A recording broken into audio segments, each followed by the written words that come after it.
Felix and Tony. Come on, show Adam. Felix and Tony. Come on, show Adam. They're the right reason for a new season. Together we rise. Hafa and welcome back to another episode of On the Trail with Felix and Tony. I'm Felix Camacho. I'm running for governor in the upcoming 2022 general election. And joining me each and every week on the moment, on the trail of this campaign is my running mate, Senator Tony Ada. Half a day, Gov. How's everything? Yeah, looking good this morning. Thank you. Stop it. Let's stop somewhere. Okay. Well, this podcast is just one of many ways that we've been able to present our platform and reach out to the community. And today we have a fantastic and amazing guest on our show. Senator, you can... we haven't had a guest on our show in quite a while. We had Senator Frank Hogan and former Governor Eddie Baza-Calvo. And, today we have the opportunity to sit down with a very good friend of ours, Congressman Mike San Nicolas. Thank you, and welcome to our podcast, Congressman. Thank you. Welcome. I'm just watching you two doing this, and I'm like, this is definitely something that's going to be transformative in politics, because just the ability for you guys to engage and to put these issues out there like that is just really fantastic. But I do say that there's definitely a future for the both of you in radio personalities. We appreciate that. Really, thank you. Telling you. And I think that's what the podcast, like the Gov said, is an excellent way to get out our message. And with you here today, it's our honor and privilege to have you on our podcast to also get that message out. And what is it that we can do to work together for the benefit of our people and the benefit of our island, right? As we move into the years ahead, and how are we going to be able to come together for just that, right? Not leaving anyone out, right, Gov? And Congressman, I think but mostly the people of Guam would really love to hear your perspective. You've been a former senator, you're a sitting congressman, you're candidate for governor, and I think it's as you mentioned that oftentimes your perspective, it's always been talked at rather than talked with. And so here's an opportunity to present your perspectives and all that you've seen, because you bring in not only the local perspective, but the congressional, national perspective. And we'd really love to hear that. And, oftentimes I just find it refreshing. And let's go.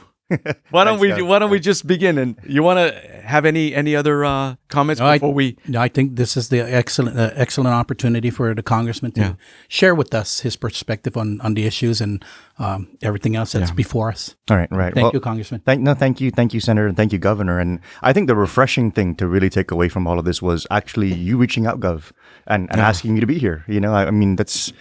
It's not something that's happened lately, and when you did that, and when I just sat back and reflected on the invitation, I also realized that it hasn't been that way for 4 years. Wow. There really just has not been the kind of collaborative environment at the leadership level that we're supposed to have. And I'm not just talking about in my office, but Senator Ada, too, that the collaboration with the legislature just has not been there. Exactly. And we've seen that materialize even more clearly in just today's PDN story, talking about the continued frustrations of lawmakers with the use of federal money, so these environments where there's just talking at rather than talking with is not helping anybody.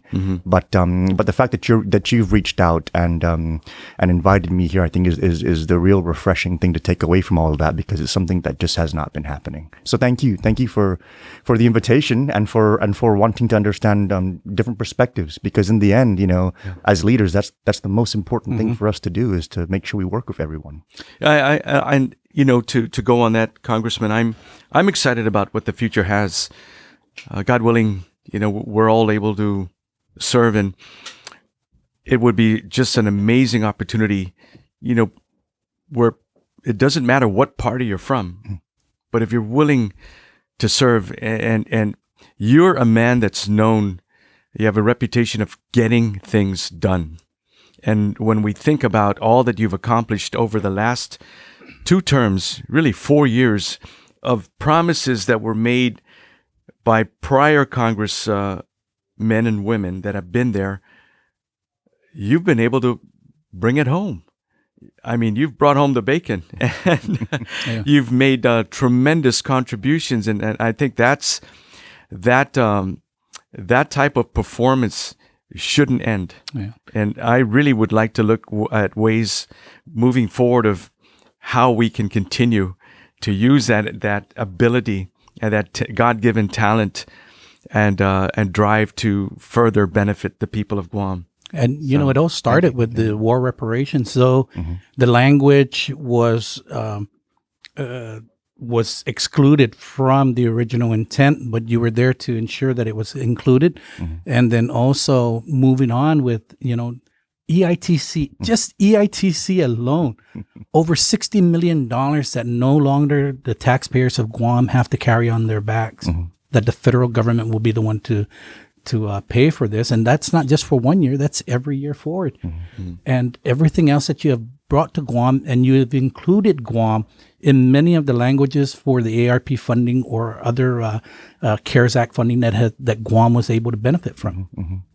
So we truly appreciate that. And your 4 years in Congress actually is like 5 or 6 years of work that you've compressed and were able to move it forward. Thank you, Senator. Yeah, no, it's and all of that. That's just part of what we do as public servants, right? We just come in, we do the best job that we possibly can do. That's what we're supposed to do, And we're just so honored to have been given the opportunity. And absolutely, Governor, the work that we've done for the people of Guam, there's so much more that needs to continue. Federally, we were able to close off some serious legacy issues, but there's still more out there that we really need to get over the line. Supplemental security income is one of them. That was always the first bill I introduced in the 116th Congress and again the 117th Congress. We got into the Build Back Better, but for political reasons that kind of stalled out in the Senate. Right. And then we had the whole inflation issue now totally shutting down all new federal spending. So that's definitely an issue near and dear to my heart and to thousands of families here on this island that we still need to get through. But I really enjoyed that conversation that we had over dinner right after the election. When we talked about some of the issues, Governor, and one of them was this SSI issue, and you came straight out and you said, there's nothing holding us back from exploring how to fund that locally. Started as a local program. These are your words. Started as a local program, and then once we get it federally transitioned, I mean that's the kind of forward thinking that we need to really embrace, because as much as we always want to point to the federal government as someone who's or as an entity that's not there when we need them on these particular issues. There are things you can do locally to get in front of them so our people aren't hurting as much as they are today. Yes, and I remember you had mentioned it could be formulated or patterned after the federal system and using their formulation and calculations. And it would be a simple transition when we eventually get SSI federalized. But I have to say that this whole conversation, it began, the idea about funding SSI locally came from an attorney, John Weisenberger, who said you have to recognize that Guam as an unincorporated territory gets a tremendous amount of federal dollars in the way of taxation. And Section 30 is an example. And it's only going to grow with the increased military population coming down, and we'll eventually get into talking about that. But he said, we're dealing with the most needy section of our community. Those that are poor, those that are disabled, those that are elderly, and the amount of money they get, I believe, is less than $200 a month. And so, if we could take a portion of this and working with the legislature, get it introduced and formulate it to the point where it can be an easy transition into the federal program eventually, that it's going to be a tremendous benefit. So let's do this, right? Yeah. And it's not unheard of. I mean, like, for example, when Medicaid wasn't covering our COFA migrants, we had them covered under MIP. So the ability for the local government to use local policy to respond to a service gap is not unprecedented. You know, Right. and so I mean, those are the kind of conversations that, you know, are totally nonpartisan conversations. Right. You know, we're talking about people who are struggling, disabled, our disabled community, and how do we creatively respond rather than you know making excuses for not delivering Exactly. to them. And I wanted to drop another thought and maybe even a policy that we can pursue. It's perhaps something, I don't know if you've got any time left before you guys go into recess, and then we've got the elections come in, you know. But there are a certain number of states that don't tax for military retirement pay. And the states that don't tax military retirement pay include Alabama, Arkansas, Connecticut, Hawaii, Illinois, Iowa, Kansas, Louisiana, Maine, Massachusetts, Michigan, Minnesota, Mississippi, Missouri, New Jersey, New York, North Dakota, Ohio, Pennsylvania, West Virginia, Wisconsin. There may be more, but these states don't tax military retirement pay. Perhaps it's Military something. retirement pay. Yeah, military retirement pay. It's something that we should look at because of our veterans. In fact, one asked me last night, Governor, would you consider something like this? I said, absolutely, and we'd have to work with our congressman. You know, that's an incredible proposal, Governor, because not only of course does it address a veteran need and those fixed income communities that are really struggling under this current inflationary environment. Yes. But that's just one of many other things we can do to bring our people back home. You know, if you're a military retiree in the States, you know, and you can say, hey, I can go home and I'm not going to have this tax burden. I mean, that's another really excellent way to turn that ugly trend of people leaving into people coming back. Yeah, especially those that are retiring, you know, that haven't decided whether they're going to come back home or stay in the States. Yeah. And if they say, man, our retirement pay is not going to get taxed back home, let's go home. Let's take our family back to where we grew up and, you know, let's raise them up the Chamorro way, right? The Guamanian way. No one wants to leave home. No. You know, and so if we create the circumstances and the environment for them to stay or for them to come back, they will. Yeah. Oh, all right. We put a means, they will come. Right. All right. And so you mentioned legacy issues. Are there others at the top of your head that you think? We just mentioned a couple with the SSI. You did talk about right now inflation and the cost of living that's having an impact, you know, nationwide and of course here on Guam. And that's one of the main concerns that we have right now. And any thoughts on that, Congressman? Well, you know, the inflationary environment is of course affecting the entire country. It's affecting the globe. Actually, it's hitting Europe. It's hitting Asia.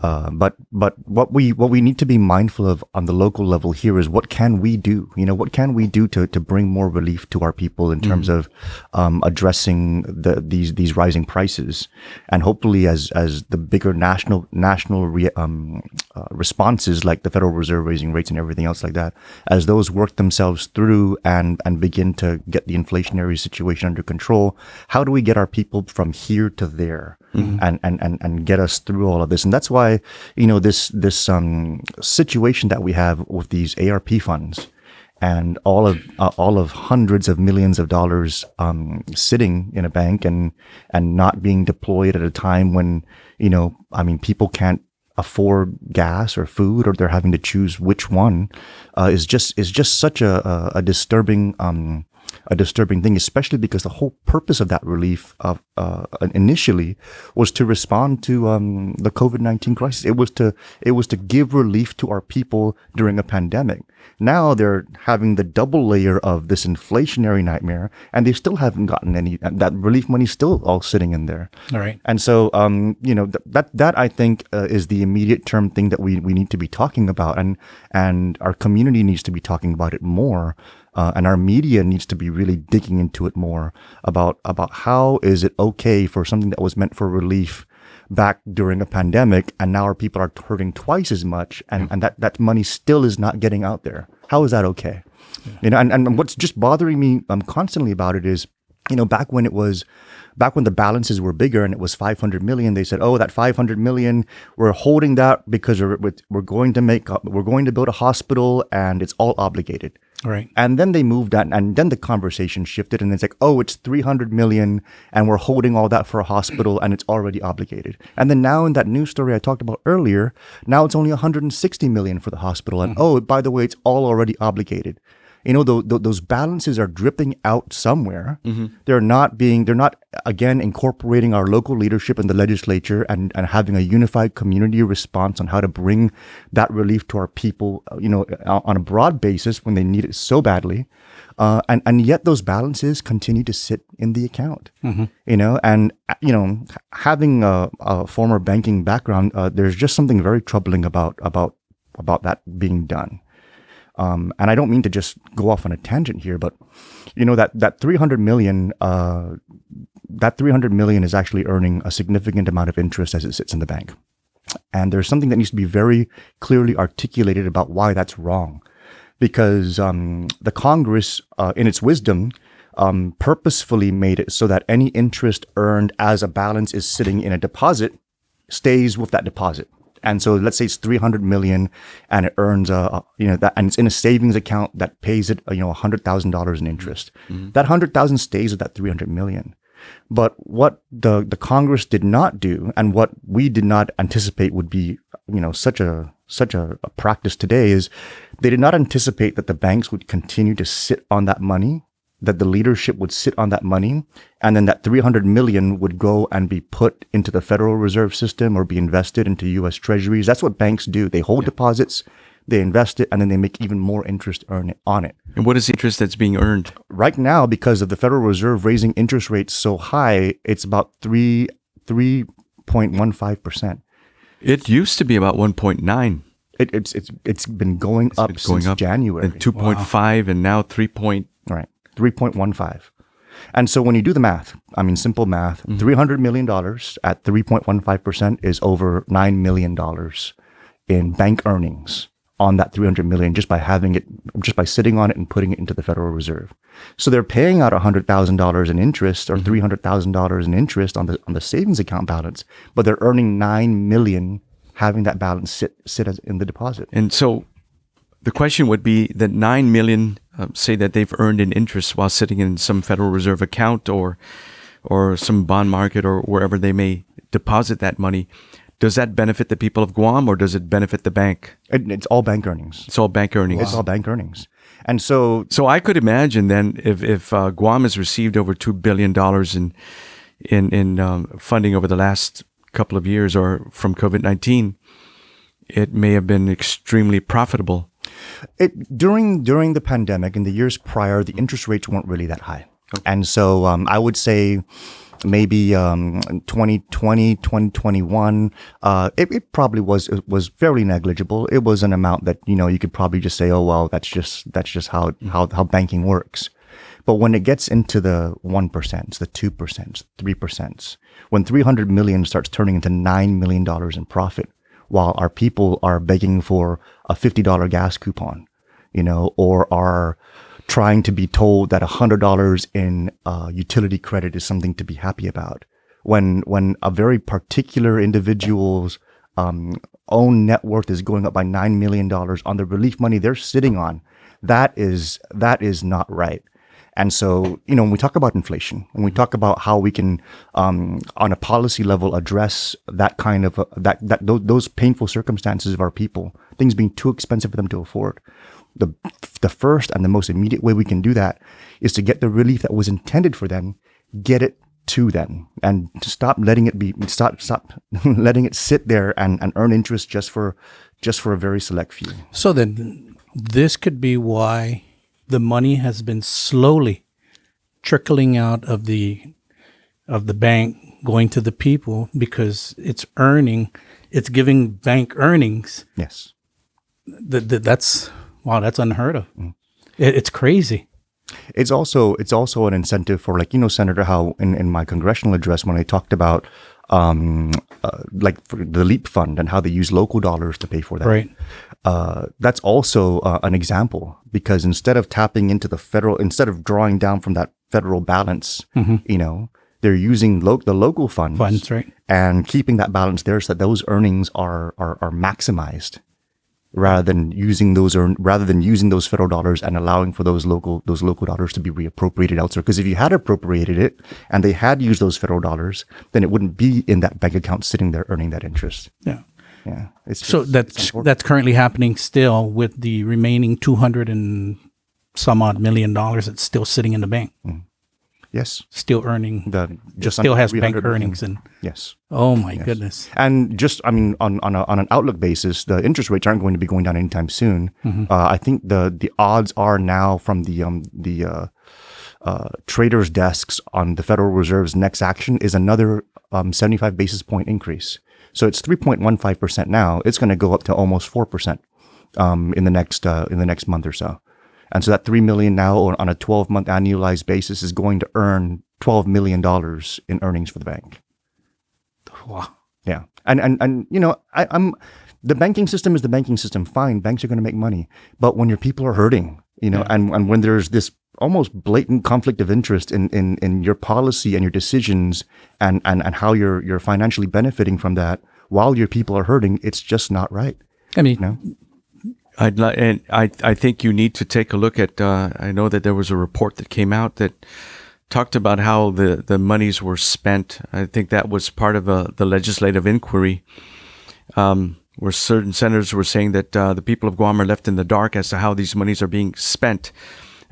We still, as a territory, under the governor's declaration, are in a state of emergency, which began in March of 2020. And so 31 months later, we still go, I think it's every 30 days, she will extend it and extend it and extend it. And it's very interesting how this is done during an election year, where, again, procurement and where the monies are being spent, there's very little limitations on what they can do under an emergency declaration. And so many questionable expenses. People are very happy that roads are being paved, but it is very politically motivated. And then here's another thing. That report talked about how the bank has charged $10.1 million for credit card fees. Again, a very, very lucrative transaction and fee that is being charged. And I believe that what they said is, well, the people of Guam, you don't worry. We're not going to charge you. You're not going to have to pay the credit card fees and how we're getting the money out to you. The government will do it. But they're using, again, ARP money to pay these credit card fees, and that money is being paid to the bank. So I commented on that story, actually, because it bothered me so much. That $10.1 million is actually a lot less than the total, because they've been subsidizing A lot less. Yes, it's more than that, Gov. I think it's probably close to maybe double, if not more, at this point. About 22 million or so, I would say roughly. nearly there, because they've been subsidizing the credit card fees since the start of the pandemic. They've been using because ARP is just one pot of like 6 different pots that we brought to Guam. Right. And so they've been subsidizing the credit card fee from the pots since day one. And so, yeah, it's up there. It's in the 20, maybe 20 plus million by now. I'm unfortunately not privy to the final figure.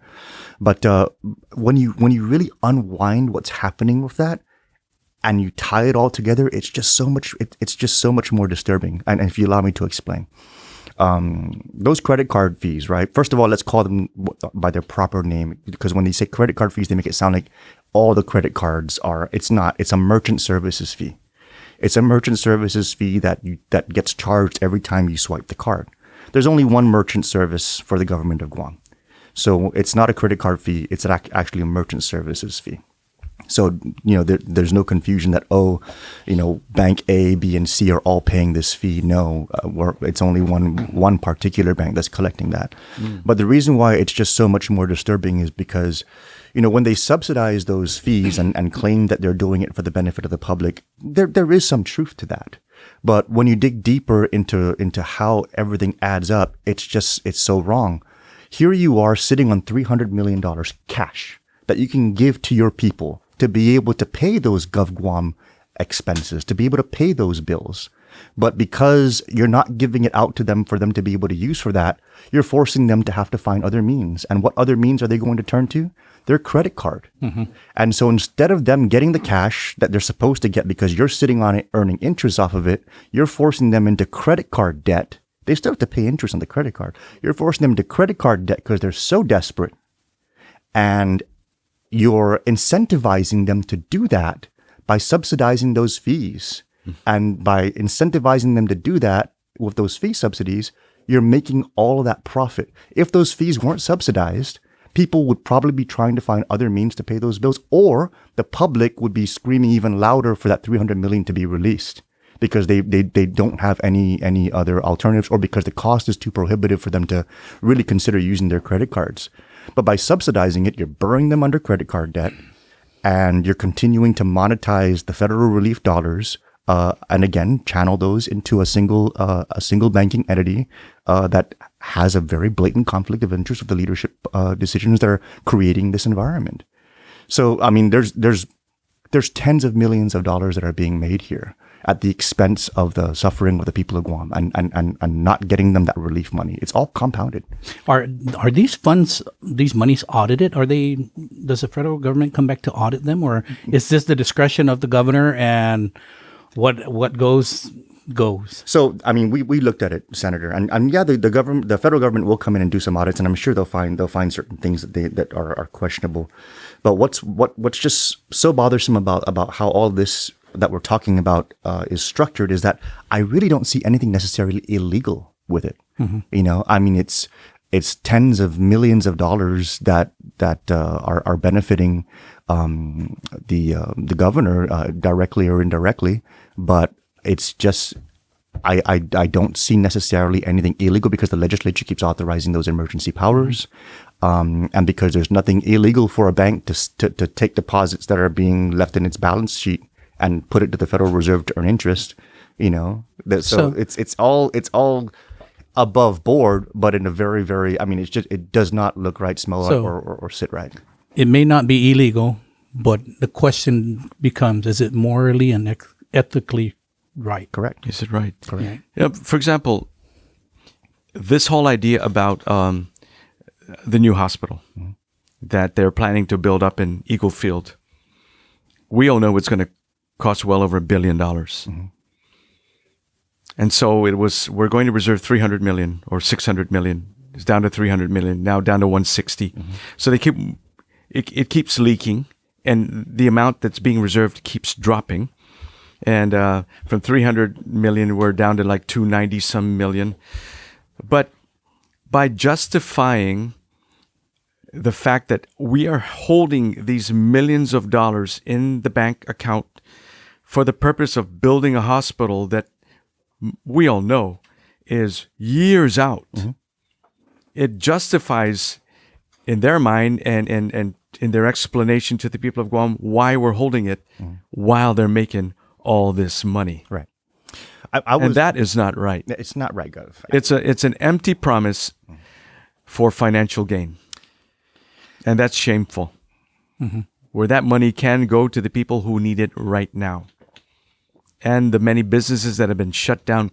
And one thing that Tony and I continue to hear on the streets would be, you know, like one lady that works as a sales clerk in one of the vitamin shops said, I made just a little bit more than the threshold, and so I was never able to qualify for any of the help. And yet, working, you know, this job and another, and my husband working also a job or two, we're considered moderate income, and we fall in the gap that we were not able to benefit from all this help.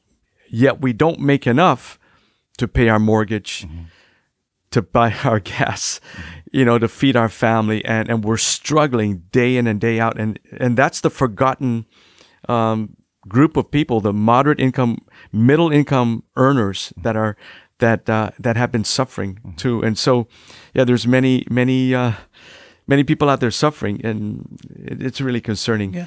Another thing that they brought up, and then we can discuss these, is they would say, Look at all the programs that are being offered out there. I saw this on the newspaper. It was a full-page ad. It was a 3/4-page ad. It was on social media. It was up on the billboard, the electronic billboard as we're driving. When you go onto Facebook or you go onto YouTube, all these ads are popping out, and it's all paid for by the office of the governor, or it's paid for by federal funds or paid for by GITA, but yeah, they're paid for by federal funds. And when you add, I think we were talking a full-page ad in, say, for example, one of the local print newspapers, we're talking $4,000. And this has been running month or day after day after day now, and we're going on, 31 months of emergency declaration. Can you imagine the hundreds of thousands of dollars that have been paid just for advertisement when that could have gone into the pockets of the people that really need it? And the ads always say, all in support of this program, all in support of that program, and then you see their picture. I mean, it's blatant advertisement, political advertisement paid for with federal funds, and they think they can fool the people. That is extremely shameful and not right. I mean, let's call it what it is. Yeah, I remember because in the Congress we're able to also pay for advertisements, but to do that we need to use our office budget. We can't use relief money the way this administration is doing. But there's also an even more stringent environment in the way we do that. Our picture has to be only a certain size. We cannot be we cannot have a dominant visual presence on the ad. Right. The advertisement needs to go through a franking commission that needs to approve the advertisement before you actually go out and run it. And so there's all kinds of safeguards in place when you're using federal office resources. Checks and balances. But that does not apply to what they're doing. It sure doesn't. And it's sad. It's sad to see the relief dollars being spent for politicization. Yeah. Because it's just not supposed to be done that way. If they were sincerely running the ads for just public information purposes, there's certainly a way to be able to structure them in a fashion that is not blatant politicking. But there's just so much blatant stuff happening that really just flies in the face of what should be occurring and what isn't, and it's unfortunate. Yes. Yeah, and with the ARP funds, and we kept looking at it. At least I kept looking at it as well. And when we see a lot of the appropriations or the allocation to the government agencies, when they say American Rescue Plan, I'm sure that was meant, or the intent of Congress was for the people, not the government, right? And to know that the government of Guam, had over almost $1 billion budget last fiscal year, and now $1 billion budget this fiscal year, but yet still has all these monies, these ARP monies that have been allocated to the different agencies, and yet the encumbrances are so low that they still have a high balance to them. And it should be where they take all those balances out of those agencies and put them back into the people's hands where they rightfully belong. And that was the intent of Congress, right? For the people, right. Not for the government. Right. And if it was for the government, then it really should have had a clear linear connection to how exactly that's going to relief for the public.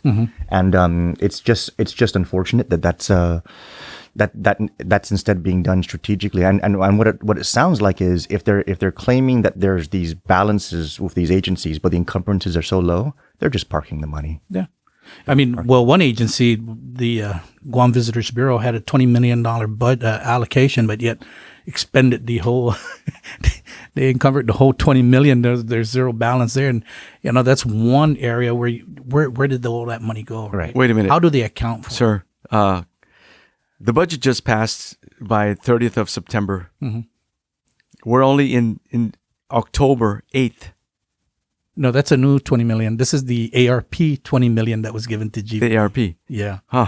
Yeah. ARP, $20 million. And you're saying it's been encumbered? Yes. The entire $20 million.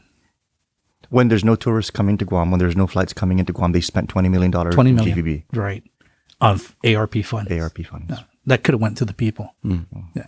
So, a lot of these things we're trying to figure out where are they spending it at? What are they spending on? It's just like the hospital. We heard about the hospital where if a patient was admitted for COVID, that the federal government takes care of that expenditure. But yet the families that were hospitalized, their families are being billed for the patient's stay at the hospital. So, it's like, are they charging twice, one from the federal government and one from the family or their insurance? It's we don't know, right? Yeah. We don't know.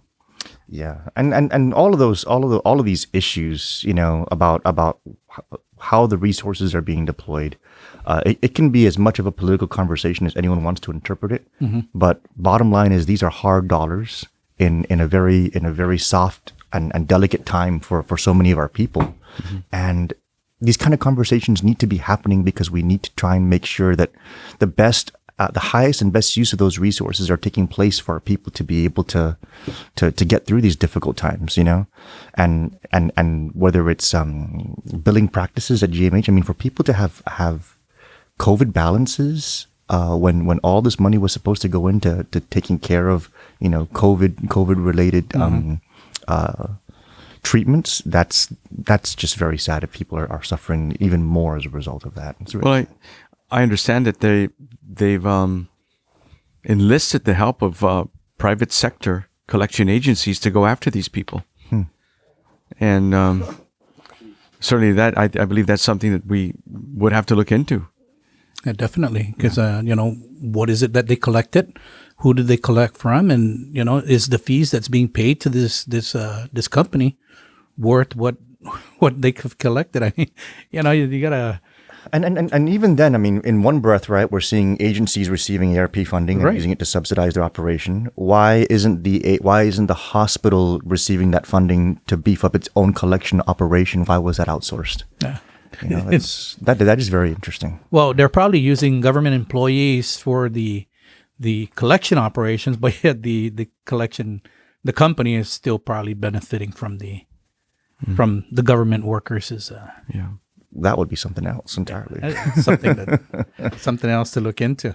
So Congressman, I think we'd really like to hear from you again. Some of your ideas, your thoughts, on governance, and again your perspective coming from Congress, House of Representatives, and there's a national, there's a global, regional issues, and of course issues that affect our island. And any thoughts on that you'd like to share with the people? And Gov, I think hooking on to that is that, come the new year, right? Where do you think we should start from, and how do we build upon what foundation you have laid already in Congress? And how is it that the local government, the Camacho Ada administration, may be able to tap onto that and build from your foundation on up, working collectively and collaboratively with each other? Exactly. There, like you said, there are legacy issues out there, and again, to add on to this, I'm sorry, we're just piling on issues. I've through the years I've looked at how other territories other than Guam, you've got American Samoa, you've got the Commonwealth of the Northern Marianas, again with Kaliti there. We've got the Virgin Islands, and we have the 800-pound gorilla among territories called Puerto Rico. Right. But it was Puerto Rico that has been extremely successful over the decades in how they've established a presence in Washington, D.C. At the congressional level, at really all levels where they've had individuals set up, and then a full-fledged operation that works not only with the elected representatives, but with the government, the executive branch, the governor's office, in pursuing and going after so many opportunities in the way of funding and programs that we have simply missed out on over the years. And I think it's just a mindset and approach and how to structure this. And maybe we can even throw that in there in that conversation. Yeah. So Take your pick. Yeah, I actually wrote them down. I wrote them down, and this is Thank you. Really, yeah, this is really great stuff, guys. Because I mean, this is the people want to hear. They don't just want to hear about what's not being done and right and how things can be done better, but they also want to hear what's going to be different. Right. What are we going to do and how are we going to do it? Regardless of And let's be transformational. exactly right. Hey. Yeah, and that's just something so important for us to really keep in mind is what are the people looking for in the leadership question that they have to answer, and a lot of the ideas that I've had on that end, especially kind of touching on what you talked about, Gov, is we have so much to gain by making sure that the Guam presence in Washington, D.C. Is front of mind. And one of the things that I encountered when I first got into office out there was there was in the Congress a perspective that territories are almost liabilities. You meet with a territory, you sit down with them, they're going to just keep asking you for something. What we did in Congress, and this really helped us to be successful in our advocacy in the end, was we flipped it and we said Guam. We went into these meetings, we went into these hearings, we went into these caucuses and these committees, and we said Guam is not going to be a liability. Guam is going to be an asset. We're going to contribute to the conversation. We're going to be a part of helping our colleagues realize their bigger picture issues, and we're going to speak to circumstances that are affecting all of Americans and all of the American people, not just our people. And in so doing that, earn the respect of our colleagues and then have them likewise reciprocate. And it worked out so well. And so going forward, there's much to be gained for Guam, for us to have Guam become even more of an active player in the way that issues are addressed, not just of interest to our territory specifically, but ancillary issues that Guam can speak to that would benefit the greater country as a whole. One of the obvious ones, of course, is national defense and security and the China threat. But there's so much more that we have to contribute in conversations regarding diversifying industries and opening up trade opportunities in the region, and how do rural communities, what do rural communities need in order to grow and develop? Right. That's a particularly keen one because we are one of those. There's hundreds of rural communities throughout the country that are represented by members of Congress. And if we can bring a voice to the rural message and the struggles of rural communities in a unique way using our own experiences, we can really help to be advocates for those particular areas as well. And so there's just a lot to be gained by Guam, looking forward to being a bigger player and not just being the liability that we sometimes had a tendency to take as a direction in the past. But one of the things that I've really reflected on when it comes to the past is just how different circumstances can create different realities for our people. And I've reflected, like, for example, on your time in office, Governor, when you were serving. It was a very difficult time. Oh, yeah. And of course I'm preaching to the choir here, but just reflecting on it, you were struggling with so many natural disaster crises. You're struggling with physical crises, and these were on your first day in office. Yes. And I'm bringing it up because I can relate because of what I experienced on my first day in office. Coming in and seeing an environment that was just not structured to fully maximize the good that we can extract from it. And so that was a situation you walked into. That was a situation that I walked into. But I've always had a question. Yeah.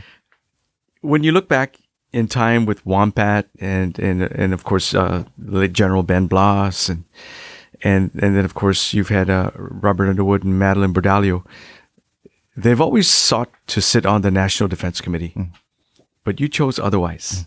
What was your thought process and what was your strategy in how you went into the finance committee.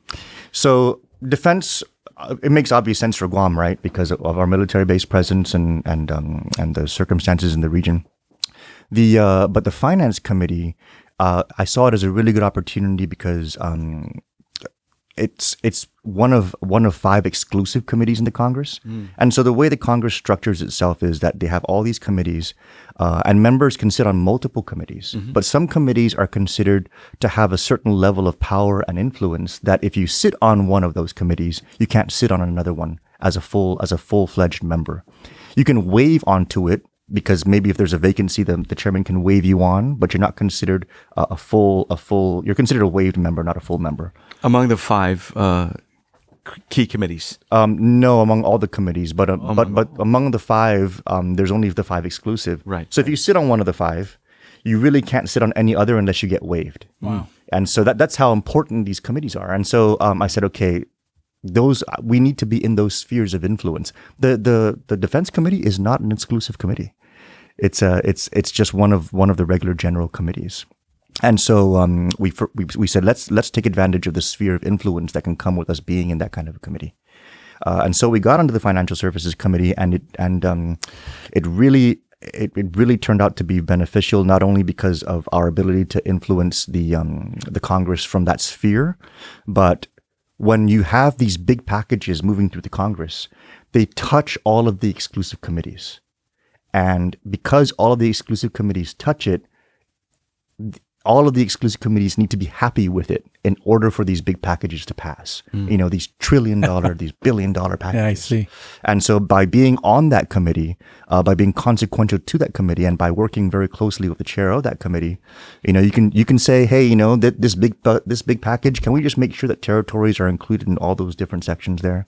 Or we can say, hey, we're trying to pass this part 2 or part 3 of COVID relief. It does include something for unemployment, but can we make sure that this language is structured a certain way so that it includes territories, or territories are going to be covered? By being able to be a part of that crossroads, that checkpoint process, you're able to make sure that certain things are happening as they move through. So that's one way that we were able to do it. And then another really effective way on that Financial Services Committee was there's so many chairs of other committees in that committee.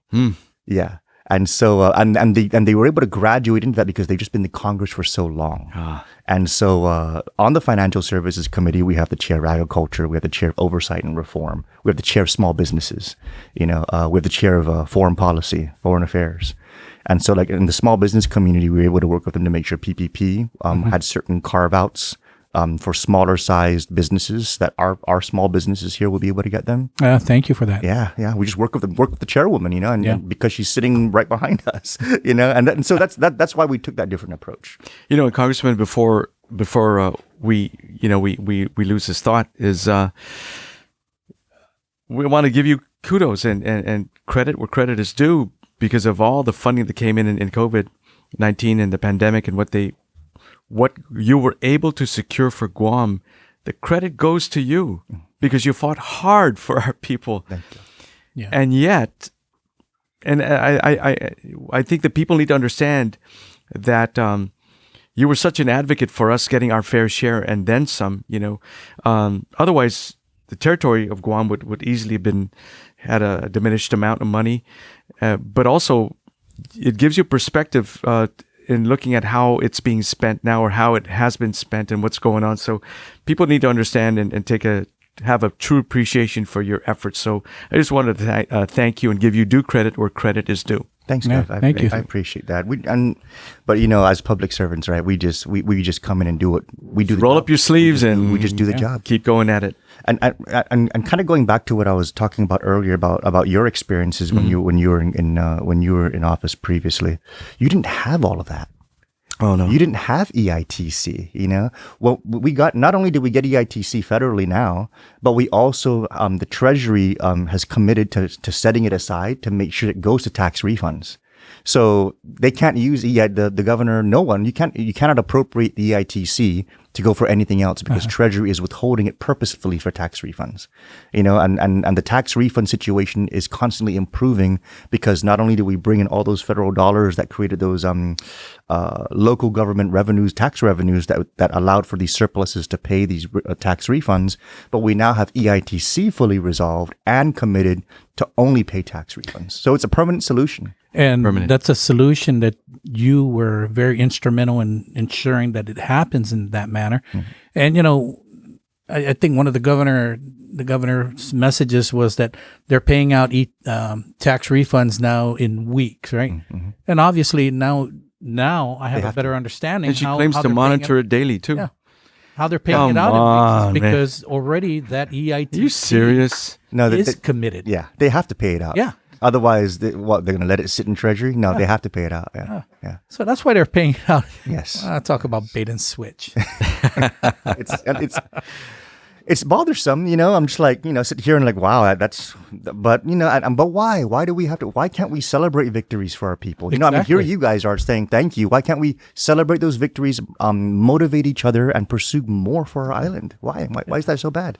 We all live on the same island. That's the thing about it. We all try to do what we can to ensure that the benefit is going to the people of Guam. And every time it's that crab mentality, well, I can't have you shining better than me, Congressman. So, I'm going to pull you down so that I can go up and, look better than that. And man, that's why I'm glad that, you honored us by coming on our podcast so we can have a better understanding. The people of Guam can have a better understanding of what really is reality and what reality is going to be in the next couple of years if we don't, shift that thought mentality of what is and what reality truly is, right?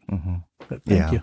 Yeah, thank you. No, thank you, Senator. And, I really, it creates a whole different set of circumstances for what the next 4 years are going to look like, because now that those legacy issues like that, like Medicaid and COFA Medicaid, things that Governor Camacho had War reparations, you resolve that too? Yeah. Things that Governor Camacho had to struggle with back in the early 2000s, now that's all changed. It's an entirely new set of circumstances, a new reality. Right. And instead of us constantly being told about all these, for example, federally funded programs that are benefiting our people, which is good, but they're federally funded.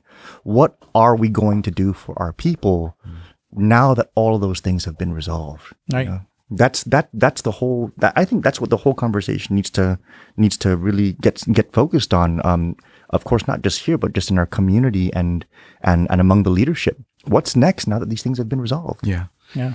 And the resolution to these many long-standing problems is, we recognize that coming in, we're going to be faced with it. The violation of the Clean Water Act over at Order Dump and the leachate that was leaking at the base of what was once a valley and had turned into a mountain, now leaking into the river and spilling out into our bay and over our reefs. That had to be resolved. The fact that we're running out of airspace. And at that time, it was really a lack of cooperation in getting adequate funding to deal with the issue that it had to go into receivership. The point is that it's like I agree with you that we have to recognize that on our watch, as a leader, if you're not resolving problems, if people are not coming to you to resolve problems, they've probably realized that, well, you can't fix them, and they move on. But the mere fact that we said we're going to take these problems on, that no matter how difficult it is and perhaps even politically damaging, is that we were called at a time such as this to take on these challenges, to face them head on, and to find a resolution and fix it for the next generation of leaders and for the people of Guam in the end. And we did that. We faced many, many issues, class action lawsuits, you name it, we did. But at the same time, we continued to plan for the future. For example, there's a lot of bragging about we're coming in, pardon our progress. In fact, that was our slogan, pardon our progress. We're paving the roads but when you look at the timing of it all in a political season, why now? Well, obviously, because there's an election at hand. But the fact is, you've got to keep working at it. So even though you were resolving and dealing with lawsuits and issues, you have to plan for the future. But I feel like our island had gone into a comatose state for the last 3 years. And now we're finally coming out of it. So the challenges moving forward is going to be, again, how do we fix the mess that was created? And it was not just created by the circumstances and this pandemic, but decisions that were made at the executive level that had an impact upon us, and which has us where we are here and now. So moving forward, it's going to require a lot of visionary thought, a lot of cooperation. We got to think outside the box. We have to be creative. We have to be resourceful, and we got to roll up our sleeves and work. During your time, Governor, you did what you had to do to get Guam through without all those resources, without EITC, without Medicaid, without almost $3 billion in federal relief. Yeah. You know, I sit back and I ask myself, in this present day, under these present circumstances, where would our island be if that same reality then was the reality today? Yeah. If we failed to get PUA, which was $1 billion into our people's pockets. Wow. If we failed to carve out the small business amounts for PPP, and our small businesses got left out the way they got left out with restaurant relief, if we failed to do that for that program, if we did not include EITC into these packages, if the Medicaid cliff, which is still an issue, actually falls off, if all those things actually did not happen, where would we be right now? Yeah. You know, there's a lot of conversation about all these programs and all these great things happening, and we're so glad that we were able to be in that position to help and rescue our people in that way. But to do an unfair comparison of what's happened in the past when none of that was there, and what's happening today when all of that is there, it's not even apples and oranges. We're talking about fruit and vegetable here. Yeah. It's a completely opposite set of circumstances and realities. And when you take all those variables off the table and you level the playing field and you sit back and you ask the question, what's actually happened without all of that? What's actually gotten better? That's where the frustrations just become even more obvious. You know, schools, and the broken schools. I mean, yeah, with all the money that's been put in there. The quality of life on Guam has suffered greatly. Families have had to pack up and leave. Grandparents are wondering, where are my children, my grandchildren? I've talked to many people that said they had no choice, they have no hope. But we need to restore, we need to revive, we need to bring back energy and belief that things are going to get better. And when you think about what happened over the last 3.5 years, I think back to my father's time. My gosh, when I think of my father, when I think of even my time and Eddie Calvo and Governor Joseph Ada, Paul Calvo, we've been builders. We always have the mindset that we've got to lay a certain foundation upon which to build. But what's happened over the last 50 years crumbled. I mean, entire industries have gone under. How many businesses have been put out? Over 1,000. How many people have remained unemployed? And then you think about the fear in our community. You think about the crime. You think about the drugs that are rampant. People are the quality of life on Guam is saddened. Then you exacerbate it further by the rate of inflation, the cost of living. How much it costs to get even a gallon of milk. My gosh. And when I came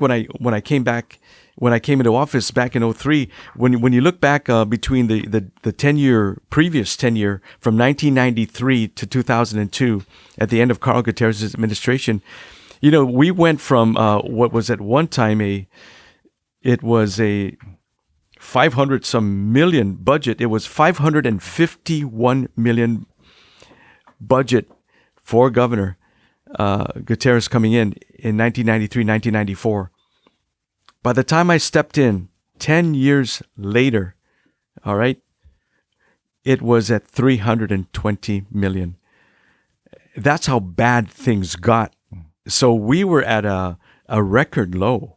and having to build up on the backs of a couple of storms and SARS, the fuel tank burning down south, having to go to Washington again and establish relationships with the federal government, saying, look, I'm a new governor.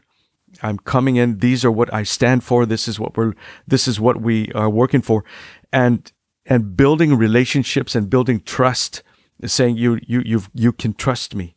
I'm going to work with you. We are going to be held accountable for the mistakes that were made by the government, but you've got to help us also and hold up your end of the bargain. And by building that trust and relationship, working with the industry people, that's the other thing, is that, you have to realize that as a leader, influence begins. Leadership is influence, nothing more, nothing less.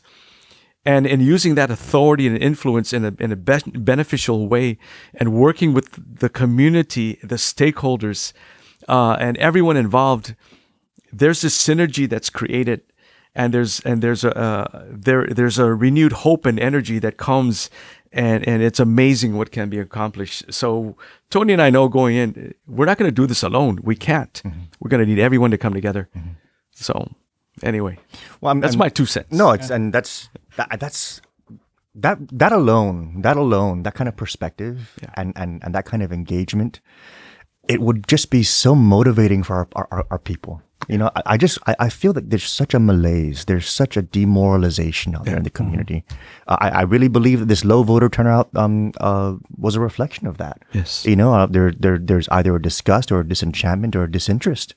But I think that it's all born from that just not being the way things are done around here right now, Gov. There isn't that kind of collaborative working together type of engagement. Can I share that crab mentality that Senator Tony had talked about? Yeah. One quick story. We were I was in GPO and stopped by a little shop, had some ice cream, talked to the man behind the counter. What's your name? He tells me his name. How old are you? I'm 18. Have you been, on Guam all your life? He says, no, I born and raised here, but I was off in the States for a bit and I came back. And so I'm working here, earning minimum wage, but I'm thinking I have to leave again. I said, why would that be? He says, my parents said to me, son, unless you leave island, it's going to be hard for you to improve your standing and your status in this community. You need to leave island. You've got to make something of yourself. And then if you're willing to come back, you can come back. But I just said, man, do you have any hope that things can improve? He says, with the way things look right now, no, sir. Here I am serving you ice cream, earning minimum wage. And my parents are telling me, you got to go back and make something of yourself. You can't do it here. You've got too many roadblocks. You got too much opposition, and he had a sad look in his eyes, just like a look of hopelessness. I'm saying, no, man, things can get better. Don't give up. Yeah, we're gonna work to change things. And he says, I said, are you registered to vote? He says, no, I don't want to get involved. I don't want to vote. I don't care. And I said, you have to care, man. If you don't take the responsibility and get out there and vote and do your due part, or your part, your due diligence to participate and make a difference on who's going to lead this island, then you're just saying, I acquiesce and I accept whoever is put into office. I said, I'm here because I'm running for governor. I'm asking for your vote. I'm asking you to register to vote and participate. And then he said, oh, okay, I'll think about it. All right, But it's just that lack of interest and malaise and just sick of everything going out there without any hope. And this is an 18-year-old young man. And I'm thinking, is he a reflection of where most of this millennial generation is? And I say, yes. And that's a sad thing. We've got to work with them and help them. Yeah. Just too many people are not able to look out into tomorrow and say, hey, I have something to work towards or look forward to. It's really unfortunate. And so we talked earlier, Gov, like we talked about the idea for military retirees, and we talked about SSI. We talked about the new hospital and why the current trend of things and the sitting on the money is just so unfortunate. If you had back in 2002, or today and right now, if you had $300 million in a bank account, or if you had $3 billion in federal resources come through your administration, what would you focus the resources on, and how would you rekindle that kind of motivation and put that spirit back into the people who are so demoralized? Well, I think you go back to the good book, and it says if you build your house on sand, and the winds come and the rains come, and it'll wash away. But if you build it on rock, on a solid foundation, no matter how strong the storm is, or the winds, or the waters that come, it will stand. So I would take that money and look at what is a cornerstone that we need to build our economy back up, to build our social programs, to take care of the family, to educate our people, and lay the foundation, whether it be in infrastructure or in industry. But we've got to look at things on a foundational basis and go back to the basics and lay that foundation and spend the money properly. Because once you lay that foundation and that cornerstone is set right and it's plumb, then you have the proper direction upon which you are going to go to build from that level up. And then you get into the nuts and bolts of what does that entail. But right now, it's just a matter of, we've got all this money, let's spend it, and let's politicize this thing. They've monetized and politicized what was meant to help the people for political gain, and that's what sickens me. I can't stand it. And you wonder, why would I run? These are the exact reasons why. Because I believe we need to bring back fairness. We need to bring back righteousness. We've got to establish the freedoms and give them back to the people which were taken away from them. And that's what Tony and I are here for. Honesty, integrity, and transparency. And I'm telling you, Congressman, we're going to look for opportunities to work with you. Thank you, Governor. Yeah. Thank you. We'd love to. We're not going to let you go away, man. No way. You can't sail off into the sunset, and ain't going to be that easy. Yeah, that's right. You see how red you're turning now? You get that with a sunburn sitting in the beach. Yeah. You're not going to be able to sit in the beach. We got to make good use of the talent. Yeah. Good use of the knowledge that you have with the workings of Congress and D.C. That's what we need, and we need to harness that, and we need to bring it in so that we can continue to build for our people, continue to let our people benefit from what is, what is going to come to us, right? But if we don't have that type of representation to, go to the different caucuses, what do they call the Asian caucuses, the Hispanic caucus, right. Those different caucuses to work and maneuver things, and those are what's needed. And I think that a lot of times we fail to understand how important it is to have that type of network out there. And Juan Carlos, the Republican Party chairman, has really built himself a network of people that on both sides of the aisle. That helps get things done and get things moving. Even with you, you reached out several times to Juan Carlos, myself too, when I was the party chair. And that is why we did what we did, is because it was going to be beneficial to the island, going to be beneficial to the people. It didn't matter who's in Congress, whether it's a Democrat or Republican, that didn't matter. What matters is what the end result will be. We thank you for that. Yeah, and so, I think we could talk all day long. There's so much to discuss here. But I have to say, Congressman, that we're just so honored and so happy and so blessed that you've spent time with us here in discussion. And if you would just share any closing thoughts or comments as we close out this show. And who knows, if you even had time, there could be a sequel to this, because it's going to generate a lot of questions.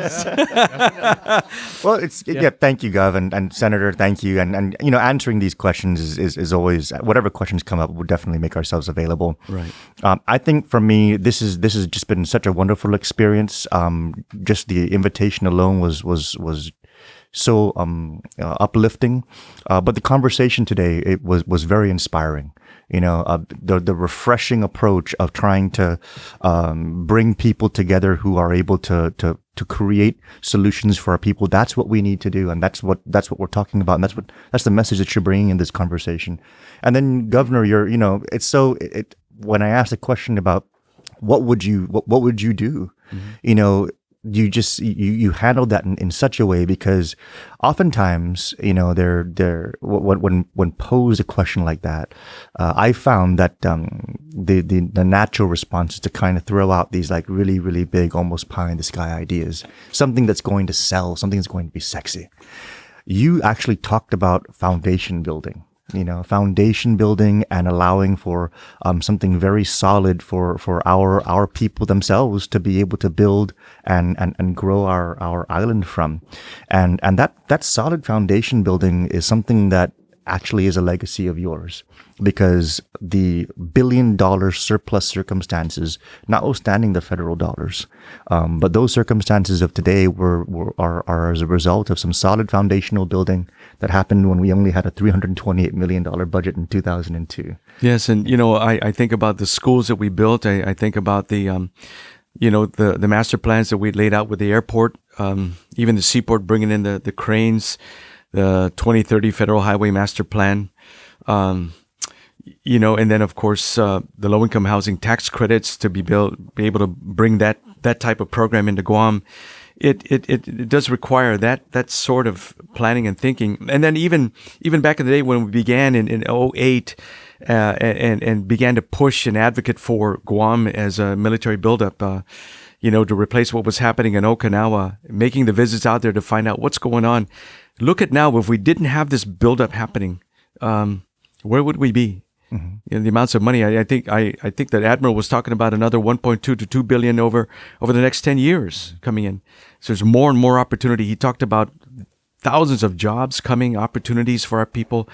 But it's that type of long range thinking and planning and advocating that is necessary mm-hmm. for this island moving forward. Mm-hmm. Mm-hmm. And working with a man like you, and of course with my partner Tony, Ada, oh man, yeah. I'm excited. No, stop it. Oh, stop it some more.